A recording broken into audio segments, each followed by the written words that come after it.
Hello students, आप सभी का हमारे यूट्यूब चैनल में हार्दिक स्वागत है। आज के इस वीडियो में बात करने वाले हैं Kota university BA first year first semester geography subject से संबंधित इम्पोर्टेंट क्वेश्चन की, और साथ में ही हम बात करेंगे आपके एग्ज़ाम पैटर्न की और आप कितने मार्क्स पर पास होते हैं, कितने नंबर पर आप लोगों को यूनिवर्सिटी फेल कर देती है। इससे संबंधित जानकारी भी आपको इस वीडियो में मिलने वाली है। तो जो भी स्टूडेंट बीए वाले हैं फर्स्ट सेमेस्टर के, या फिर बीए बीएड फर्स्ट सेमेस्टर वाले स्टूडेंट हैं जिनके ज्योग्राफी सब्जेक्ट है, उन सभी के लिए ये वीडियो बहुत ही खास है। वीडियो आप लोग पूरा देखिएगा, और अगर आप चैनल पर नए हैं तो चैनल को सब्सक्राइब, वीडियो को लाइक और बेल आइकन जरूर दबा लीजिएगा।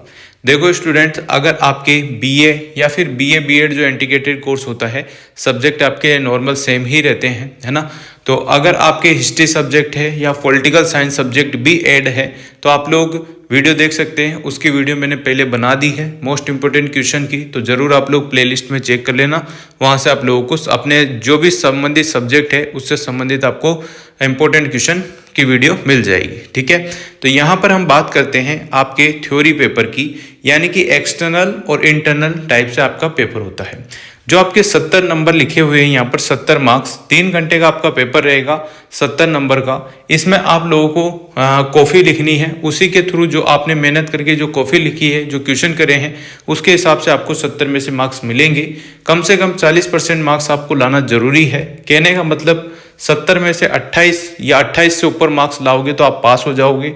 अगर 27-26 मार्क्स आपके आते हैं तो बैक या फेल हो सकते हो, ठीक है। इंटरनल मार्क्स की अगर हम बात करें तो देखो, इंटरनल में ऐसा होता है कि जो रेगुलर स्टूडेंट है 30 नंबर का आपका इंटरनल रहता है।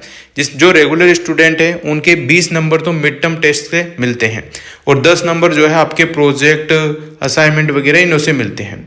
प्राइवेट स्टूडेंट्स की अगर हम बात करें तो 20 तो यहाँ पर जो 20 नंबर है वो रिपोर्ट राइटिंग से मिलते हैं, और 10 नंबर आपको वाइवा के थ्रू मिलते हैं। इस टाइप से जो है रेगुलर स्टूडेंट्स का और प्राइवेट स्टूडेंट्स का 30 नंबर का ये पेपर रहता है इंटरनल का। आप लोग समझ गए होंगे, जो कि कॉलेज वाले आपके मार्क्स देते हैं। ध्यान रखना, अगर आपने असाइनमेंट या इंटरनल नहीं दिए हैं, कॉलेज में जमा नहीं कराए हैं, तो आप लोगों के मार्कशीट में AA लिखा हुआ आएगा, ये ध्यान रखना। वो गलती खुद आपकी रहेगी, किसी और की नहीं रहेगी। 70 नंबर का आपका एक्सटर्नल पेपर होगा जिसमें आप लोगों को कॉफ़ी लिखनी है। इस टाइप से आप लोगों के 100 नंबर का पूरा पेपर रहने वाला है। साथ में आपके 50 नंबर का इसमें प्रैक्टिकल होता है, ठीक है। तो प्रैक्टिकल के 6 घंटे लगते हैं, दे रखा है टाइम तो, पर आप लोगों के जितना टाइम लगता है उस हिसाब से 50 में से आपको कॉलेज की तरफ से प्रैक्टिकल होते हैं। यूनिवर्सिटी की तरफ से पूरी लिस्ट आती है, उसके हिसाब से आपको डेट पता चल जाती है कि कब आपका प्रैक्टिकल है कब नहीं है ना। एग्जाम के पहले भी हो जाते हैं, एग्जाम के बाद में भी हो जाते हैं। तो ये तो कॉलेज वाले ही आपको बता पाएंगे प्रैक्टिकल संबंधी जानकारी। तो बाकी इंपॉर्टेंट क्वेश्चन जो है उसकी बात हम कर लेते हैं। 3 घंटे का जैसा कि आपको पता है पेपर है, 70 नंबर का होने वाला है। A और B सेशन आपका रहेगा। इसमें आप लोगों के जो पहला सेशन है उसमें से 10 क्वेश्चन करने हैं। 10 में 10 क्वेश्चन जो है आपके 2-2 नंबर के रहेंगे। तो इस प्रकार से आप लोगों के जो A पार्ट रहेगा वो 20 नंबर का रहेगा, और 20 शब्द आपको एक क्वेश्चन में लिखने हैं। यानी कि 20 शब्द का मतलब आप समझ गए होंगे कि 2-4 लाइनें, बस, इससे ज़्यादा नहीं। तो ये मान के चलो कि आप आधा पेज लिख सकते हो। भाई थोड़ा बहुत इधर उधर हो जाए, बड़े शब्द लिखो छोटे लिखो, तो इस प्रकार से आप लोग देख लेना कि 20 शब्द आपको लिखने रहते हैं। 10 क्वेश्चन आएंगे, 10 के 10 ही करने होंगे। इसके बाद अगर हम खंड बी की बात करें तो इस खंड में 10 प्रश्न आपके आने वाले हैं। प्रत्येक इकाई से आपके 2-2 क्वेश्चन आएंगे, यानी कि बड़े क्वेश्चन जो है प्रत्येक इकाई से 2-2 आएंगे। उसमें से आपको एक क्वेश्चन करना होगा, ठीक है। एक क्वेश्चन करोगे, एक क्वेश्चन आपका 10 नंबर का रहेगा, तो 5 क्वेश्चन आपके 50 नंबर के हो जाएंगे। 400 शब्द आपको लिखना है, मतलब कि दोनों तरफ के पेज मिला के आपको 4 पेज पढ़ने हैं। दोनों तरफ मतलब कि 2 पेज, दोनों तरफ के तो 2 पेज, और एक पेज गिनते हैं तो 4 पेज कम से कम आपको बढ़ना है। बाकी 5 पेज कंपलसरी है, क्योंकि निबंधात्मक प्रश्न है, तो उस हिसाब से आप लोगों को ध्यान रखना होगा। अब देखो, इसमें जो इंपॉर्टेंट क्वेश्चन है दोनों की बात करते हैं। जो यहाँ पर लिखा हुआ है ना, एज इट इज आप लोगों को क्वेश्चन पेपर में भी सेम ऐसे की ऐसी ही चीजें देखने को मिलेगी। अब यहाँ पर देखो, इंग्लिश वाले इंग्लिश में देख लेना, हिंदी वाले हिंदी में देख लेना। भू आकृति विज्ञान पहली यूनिट से आपके क्वेश्चन जो बन सकते हैं उसकी बात करते हैं। जैसे कि क्वेश्चन आपका बन सकता है कि भू आकृति विज्ञान का प्रकृति और विशेष क्षेत्र के बारे में विस्तार से समझाइए, तो ये क्वेश्चन बन सकता है। दूसरा क्वेश्चन ये है कि पृथ्वी की उत्पत्ति के सिद्धांत, कांटे, लाप्लास, जेम्स जीन्स और बिग बैंग सिद्धांत के बारे में विस्तृत वर्णन करो या इनके बारे में टिप्पणी लिखो। या फिर हो सकता है कि ये 4 ऑप्शन दे दे, आपसे कह दे कि किन्हीं 2 पर वर्णन करो, किन्हीं 2 का वर्णन करो, तो आप लोगों को वर्णन करना होगा। तो 2 क्वेश्चन बनने वाले हैं, तो एक तो ऊपर से बन जाएगा और एक नीचे लिखा हुआ है कि भारत के संदर्भ में पृथ्वी का भूगर्भीय इतिहास आपको बताना है, तो एक क्वेश्चन यहाँ से बनेगा। पृथ्वी की आंतरिक संरचना पूछ सकता है और पृथ्वी का चुंबकत्व आपसे पूछा जा सकता है। तो 2 क्वेश्चन इसमें से बड़े बड़े आने वाले हैं और एक छोटा क्वेश्चन भी आने वाला है। तो आप लोग देख लेना कैसे आपको हैंडल करना है, कैसे इसको पढ़ के जाइएगा। कहने का मतलब ये है कि पढ़ के जाना है। अगली बात करते हैं सेकेंड यूनिट की। पढ़ने के लिए आप लोग जो है मार्केट में स्टैंडर्ड की 1 वीक सीरीज आती है, उससे भी पढ़ सकते हो। आपके पास नोट्स है तो उससे पढ़ सकते हो। कहीं कोचिंग करी है उससे नोट्स बनाए तो वहाँ से भी पढ़ सकते हो। पढ़ना आपको होगा। पढ़ के आप लोगों को कॉफी लिखने की कला आनी चाहिए। कॉफी कैसा लिखना है, कितने नंबर का क्वेश्चन है, उसी के हिसाब से आप लोगों को आंसर लिखना होता है। वीडियो मैंने बना रखी है, लिंक डिस्क्रिप्शन में मिल जाएगा, आप लोग वो वीडियो देख लेना, उससे आप लोगों का काम आसान हो जाएगा।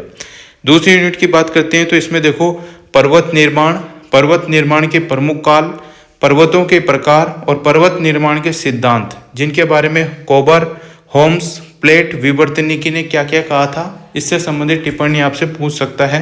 इसके बारे में पूछ सकता है। सम स्थिति पूछ सकता है। एरी और प्रेट की अवधारणा के बारे में आप लोगों से पूछा जा सकता है। इसके अलावा भू संचलन और संबंधित स्थलाकृतियों के बारे में आप लोगों से पूछ सकता है। अगला यूनिट देखो, अगली यूनिट में देखो, अगली यूनिट है महाद्वीप और महासागर से। तो आप लोगों से पूछ सकता है कि महाद्वीप और महासागरों की उत्पत्ति कैसे हुई। लोथियन, ग्रीन, टेलर और वेगनर का महाद्वीपीय प्रवाह सिद्धांत क्या होता है। पूरा चुंबकत्व, सागर, नीतल प्रसरण तथा प्लेट विवर्तनिकी के बारे में विस्तार से वर्णन करो। इसी टाइप से आप लोगों को एज इट इज ऐसी की ऐसी लाइनें देखने को मिलेगी। अगर क्वेश्चन थोड़ा बहुत इधर उधर घुमा भी दे तो आपको घूमना नहीं है, आपको लिखना वही है, क्योंकि आंसर वही रहने वाला है। क्वेश्चन में अगर एक शब्द भी आपको पकड़ने में आ जाता है, जैसे महासागर और महाद्वीप की उत्पत्ति, तो आपको वही चीजें लिखनी है जो आपने पढ़ी है, ठीक है ना। बाकी ये तो रिपीटेड क्वेश्चन ही आपके आते हैं, जो सिलेबस में है वही चीजें आप लोगों से पूछी जाएगी। इसके बाहर कुछ भी नहीं आएगा, एक लाइन भी, एक शब्द भी चेंज नहीं होता, ठीक है ना। अगली यूनिट देखो, चट्टाने और चट्टानों की उत्पत्ति कैसे हुई, उनके प्रकार के बारे में बताओ, ये पूछ सकता है।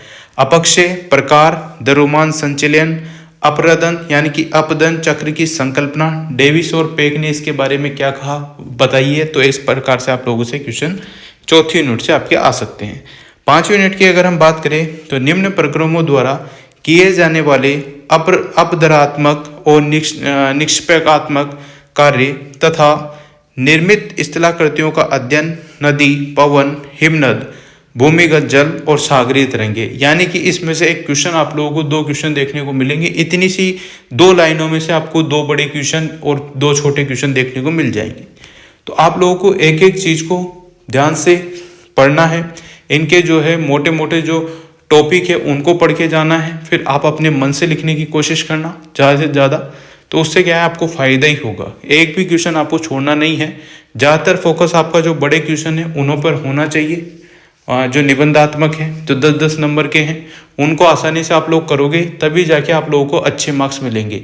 बाकी छोटे छोटे क्वेश्चनों में ज़्यादा टाइम आपको वेस्ट नहीं करना है। उनको आप लोग 1 घंटा दे देंगे लास्ट का, तो उससे हो जाएंगे। बाकी 2 घंटे तो आप लोगों को इन 5 क्वेश्चनों को करने में, अच्छे से करने में ही लगाने हैं, ठीक है। उम्मीद करता हूँ आप लोग इसी प्रकार से पढ़ के जाएंगे। और एक वीडियो है सेमेस्टर एग्जाम में अच्छे मार्क्स कैसे लाएं, तो वो जरूर देख लेना, लिंक उसका डिस्क्रिप्शन में मैं दे दूंगा, ठीक है। और भी अगर आपकी जो भी संबंधित सब्जेक्ट है, जैसे BA, BA, BEd में आप लोगों के 3 सब्जेक्ट होते हैं ज़्यादातर, है ना, जैसे हिस्ट्री है, पॉलिटिकल है, किसी की जियोग्राफी है, किसी की जियोग्राफी है, किसी की हिंदी है, कुछ है, तो उस प्रकार से क्वेश्चन की जो है प्लेलिस्ट है, तो उसमें से आप लोग अपने हिसाब से देख लेना और ज़्यादा से ज़्यादा शेयर भी किया करो ताकि मैं आप लोगों के लिए और वीडियो बनाऊँ, है ना, ठीक है। Thank you so much. Video अगर अच्छी लगी हो तो like, comment, share and subscribe.